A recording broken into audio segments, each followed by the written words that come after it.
Hello, everyone's. I am here for my review of Real Housewives of Potomac, Season 10, Episode 13. If you were new to my channel, welcome. I am Lady T. I like to do reviews on scripted shows, reality shows, and also the reactions. If you're returning, you one of my peoples, welcome back. I wanted to clarify some things as it pertains to Ashley and Sharice's son, Jackson. It's not even an age difference for me because these are two consenting adults. It's the fact that Jackson is Sharice's son and Sharice and Ashley are friends, and that's where I'm giving the side eye because you've known Sharice at least 10 years, been at this lady's house, going to brunch with her, going to dinner with her, going on vacation with her. So this is somebody who you've been in close proximity, and I'm assuming that you knew her son when he was underage. So that's where I'm giving the side eye. And I'm also starting to think, was this bringing this up after 2 years? Was this to embarrass Sharice? Was this to embarrass Jackson? Because y'all know Ashley has a tendency to bring people on this show to embarrass them. We can go back to her bringing Sheila on the show and letting the world know how Sheila was not the best of mother and chose a man over her, and she chose to live in a tent over her. Embarrassing somebody. She has brought Joss on this show, making it seem like, yeah, we gonna be together, and then you sat there and after y'all had y'all date, basically told this man, you too broke for me. Now, the fact that she did that, I'm not mad at that, but it's the way she went about it. Like, if you looking out for your financial future, and you have 2 kids to take care of, you gonna want to be with somebody who is on your level or above your level. So I understand that, but like the way she went about it, like you trying to embarrass this young man. The little sister brought her on the show to like talk about her father and him being an alcoholic and him not wanting to work and how putting all the pressure on Sheila, embarrassing her. So I'm like, did Ashley bring this up just to embarrass Sharice? Did she bring this up to embarrass Jackson? Because, hey, maybe Jackson didn't want his mama to know that he had hooked up with her friend. I don't know. But it's seeming like this was another one of Ashley's schemes to bring somebody on the show to embarrass them yet again. We're going to start off with Tia. She brings her sister and her kids to the house that she grew up when she was little. I don't know. I've had dreams about this. The house that my grandma had when I was little. Now, mind you, she lived in this house from 1989 to 1999. So, this has been it's been 26 years ago since she has lived in that house. Until this day, I still miss this house. And I dreamt often just popping up at this house and wanting to go on a tour of the house, with the new occupants. But, like, seeing somebody actually do that I don't know why that always kind of, like, I'm kind of like weirded out and kind of like on edge because like me personally, I would not want somebody coming in my house just because you lived in this house so many years ago. That's just me, just like walking around and taking pictures, and like the woman seemed very sweet. The sons, they didn't seem to mind. It was probably a little awkward on the camera, but like going to somebody's house just because you used to live there and taking pictures and just like going through their stuff. I don't know if I would be able to do that, but like this was like so important to her because she has driven by this house plenty of times, have taken pictures of this house plenty of times, and now her sister gets to see this house because she didn't grow up in the house with Tia, so that was like really nice for her. And I'm not gonna lie, when I go back to Indiana, I make it a point to want to ride past that house again. And it looks the same, but like all the trees in the yard are gone. And I'm like, but I be sitting there thinking, I'm like, girl, your grandma lived in this house for 10 years. Only 10 years. She's been out of that house longer she was in that house, but still, I just remember all the memories. I remember Christmases. We would go over my grandma's house. She had this big picture window, and she would put the Christmas tree right in front of the picture window, and like that's where the cousins would hang out at. Like when my grandma first moved into that house, me and my brother got to spend the night the first night. We were so excited. Like Thanksgiving, Christmas, like birthdays, that was at my grandma's house. Like when we would do things, it was at my grandma's house. So this place, it was special to me growing up. So I understand like what T was going through. I just don't think I could do that. Like me and my brother, we grew up at my grandma's house. Like during the summer, we would sometimes spend the summer at my grandma's house. When we would go for the weekend, as soon as we get there, we would go around and say hi to everybody and then run to the backyard and jump on the trampoline because my auntie, she had I think it was 14 or 15 foot trampoline. And like today, yeah, a lot of people have trampolines, but back in the like early 90s, not too many people had trampolines. So me and my brother would spend hours on end. So like I understand the emotional connection to a house that you like grew up in when you were little. I just don't think I could go to somebody's house to want to go look around again. I want to, but I wouldn't do it. And I don't think I would want somebody to come into my house. But at the same time, I still understand like her being sentimental and wanting to reminisce in the house that she grew up in. So Monique is throwing what I'm going to call a binder party. That's not the official name, but since there was binders there, that's what I'm going to call it. She's promoting her book. Now, I don't remember the name of the book, but it's like a self-reflection book. And they play a game. How do you see yourself? And then the other ladies, how do they see you? And I was like, that seemed like a cute idea, but it seemed like it's going to get a little bit messy and a little bit shady. And that is exactly what happens. Angel, she is upset because the comment that Ashley had made that like basically she's not being authentic. And then this turns around to like whether she was evicted or not. Now y'all, I've said this numerous times. Angel is not my favorite on the show, and hopefully, with some reflecting, she can come back a better person. I'm not just going to totally be like just a one and done. I'm rarely like that. So like hopefully if she does come back, she can do better and be better at articulating what she's trying to say, which I have that issue as well. I have a dead set in my mind what I want to say and how I want to say it, but when it gets time to saying it, it just goes left. Now, me personally, do I believe she was evicted?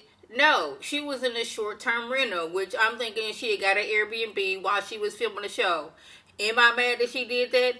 Absolutely not. Because if I don't know if I'm going to be actually factually staying in this area, I'm not about to put, down payment on the house or just buy it right out if I don't know if I'm going to be actually staying here. What is the incentive that I'm going to get staying here? Because I don't know how this show was going to go.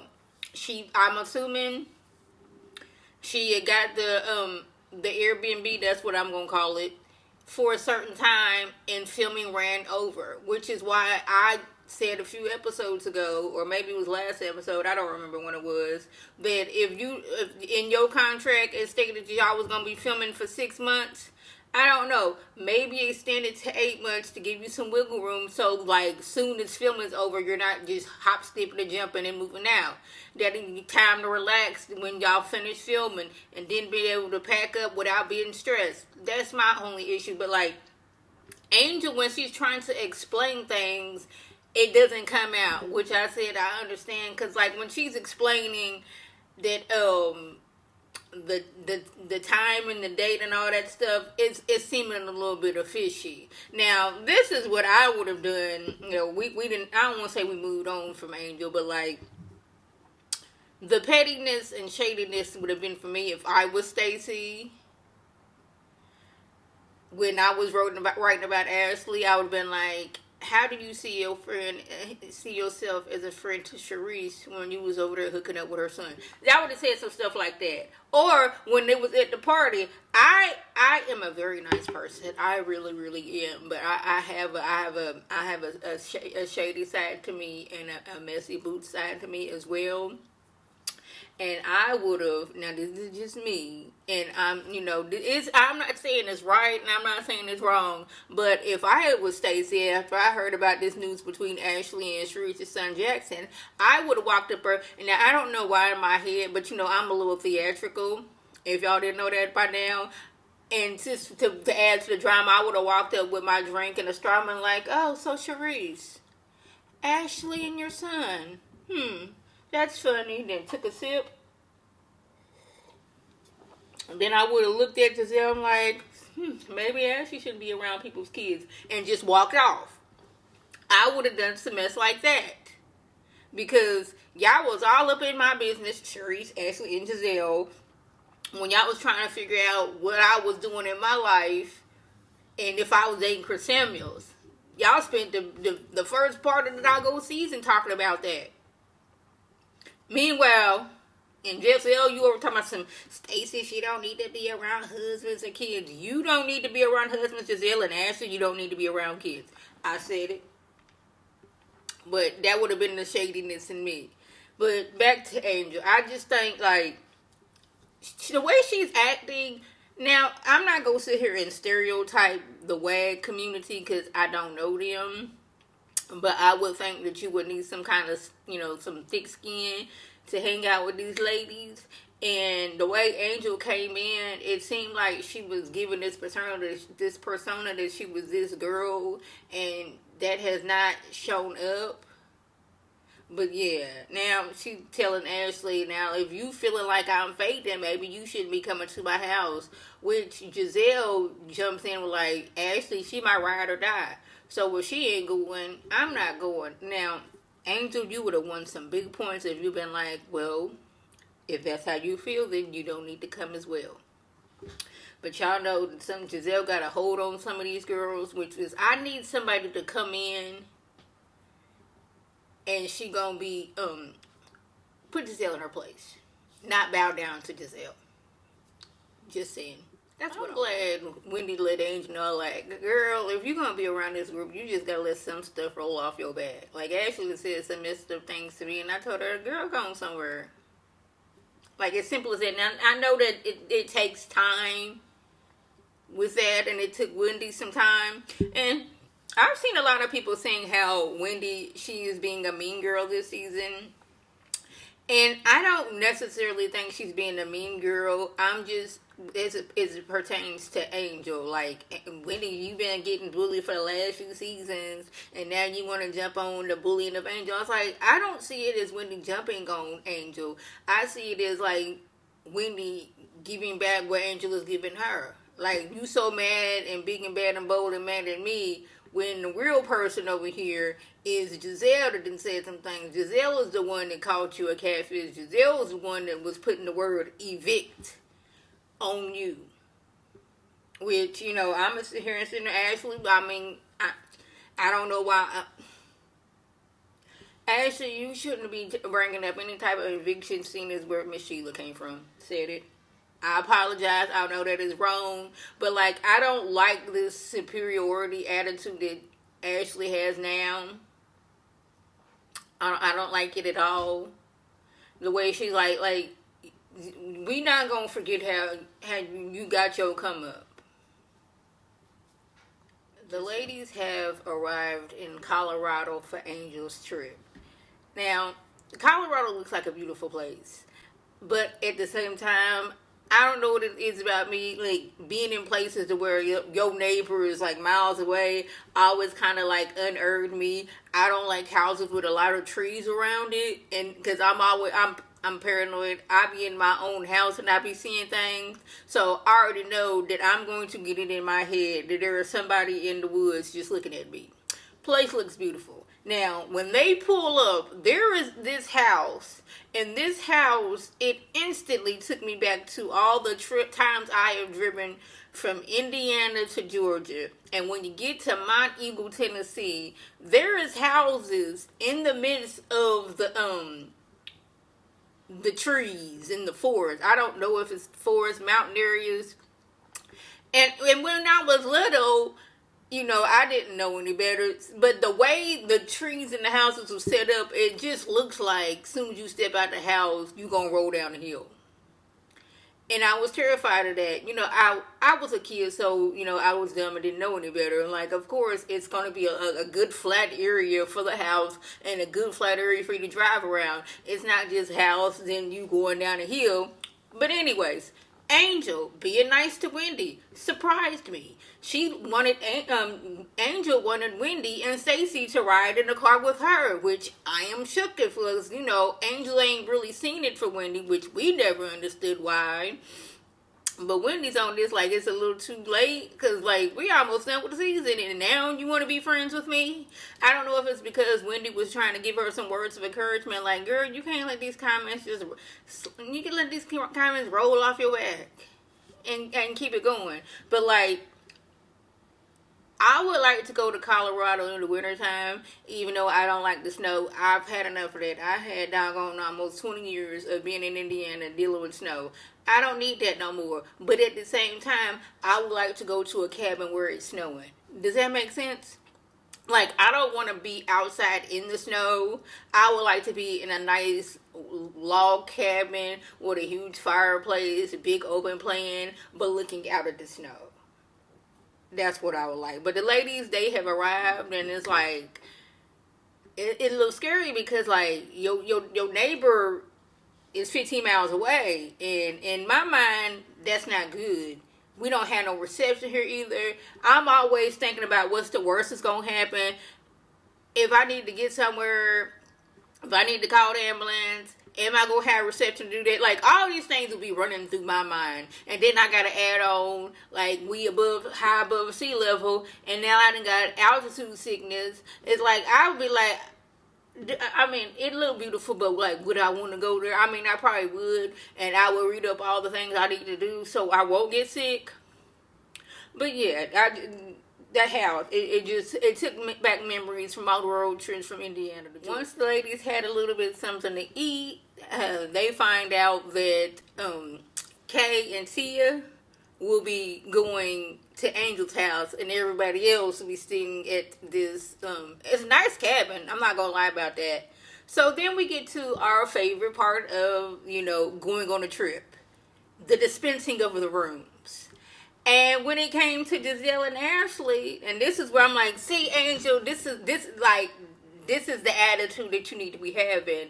She takes them to their room, and it is a twin bed. And she's like, well, since you said that if Ashley wasn't coming, that you wouldn't come, I figured that y'all wanted to be together, so y'all can share this room and sleep in these twin beds. Okay, up next we have Wendy. Wendy has a whole entire apartment in the basement. She got a big old bed, but then there's a bunk bed on the side. It's like a little kitchenette over here. Very spacious area. Wendy, I don't know if she was drunk or she was just happy, but she was just twirling away, laughing away.